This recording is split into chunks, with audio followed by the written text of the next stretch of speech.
അമ്മയും മക്കളും കൂടെ എന്താ വർത്താനം? എന്താ പറയുന്നത് അമ്മച്ചി?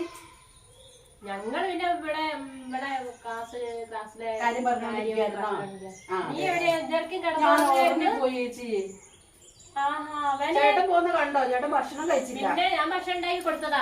ഉണ്ടാക്കി കൊടുത്തോ? നീ എവിടെ ഇത്രയും നേരം കിടന്നു? ഞാൻ നല്ല ചേച്ചി അങ്ങനെ അതല്ല, ഞാൻ അലാറം വെച്ചിട്ട് ഭർത്താക്കന്മാർക്ക് ഭക്ഷണം ഉണ്ടാക്കി കൊടുക്കുകയൊക്കെ ചെയ്യണം. ഒരു ചേച്ചി അലാറം വെച്ചിട്ട് എന്നെ കൊണ്ട് പറ്റില്ല. എനിക്ക് 2 മക്കളുണ്ട്.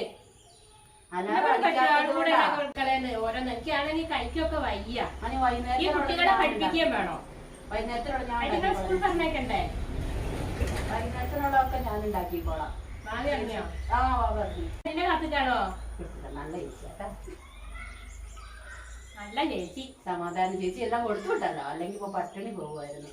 അമ്മ നാളെ മുതൽ ഞാനൊന്നും അവന് ഉണ്ടാക്കി കൊടുക്കും. ഞാൻ എന്റെ ഭർത്താവിന് മാത്രമൊക്കെ ഉണ്ടാക്കി കൊടുക്കും. അമ്മ ഉഴക്കായിരുന്നു ഞാൻ എനിക്കാന്നിട്ട്. ആ അമ്മ എന്തൊക്കെയോണ്ട് പറഞ്ഞു. പിന്നെ അമ്മ എന്ത് പറയുന്നേ, അവള് പിന്നെ എന്താ അവളെ വീട്ടിൽ നിന്ന് പഠിപ്പിച്ച പഠനമൊക്കെ ആയിരിക്കുന്നു. എന്റെ വീട്ടിൽ നിന്ന് ഇങ്ങനെയൊന്നല്ല. എന്റെ അമ്മ പറയും നിങ്ങൾ എണീക്കണം, എഴുന്നേറ്റ് കുളിച്ച് ഭക്ഷണം ആക്കി കൊടുക്കണമെന്ന്. നീ വീട്ടിൽ നിന്ന് പഠിപ്പിച്ച അമ്മ? ഓ ഞാൻ രാവിലെ എണീറ്റ് എന്നും എണീക്കലുണ്ടല്ലോ. ഇന്ന് ഒരു ദിവസമല്ലേ പിന്നെ ചേച്ചിന്റെ അനിയനല്ലേ? കൂടെ ഞാൻ തന്നെ ഉള്ളുവായിരുന്നു. അമ്മയ്ക്ക് 2 ആൺമക്കളല്ലേ ഉള്ളൂ. അല്ല നാളെ രാവിലെ ഞാൻ എണീറ്റിട്ട് ഉണ്ടാക്കിക്കോളാം. ആ ഇനി ഞാൻ ഞാൻ എന്റെ മക്കളെ നോക്കണ്ടേ എനിക്ക്? കുഞ്ഞുണ്ടാക്കി തരാട്ടെ. 2 പേരെയും കുളിപ്പിച്ച് സ്കൂളിൽ വിടാട്ടാ. കുഞ്ഞുണ്ടാക്കി തരാട്ടാ. കുഞ്ഞമ്മേനൊക്കെ പറഞ്ഞ മക്കളെ നോക്കിടുക കേട്ടോ. നാളെ കുഞ്ഞമ്മയാ ഭക്ഷണം ഉണ്ടാക്കി കൊടുക്കുന്നത് അല്ലേ? അല്ലേ കുഞ്ഞമ്മ ഇന്ന് ഉറങ്ങിപ്പോയി. അമ്മേ അമ്മേ. ആ മോളെ എന്താണ്? അമ്മ ഇവിടെ ഇരിക്കും. ഞാനൊരു കാര്യം പറയട്ടെ.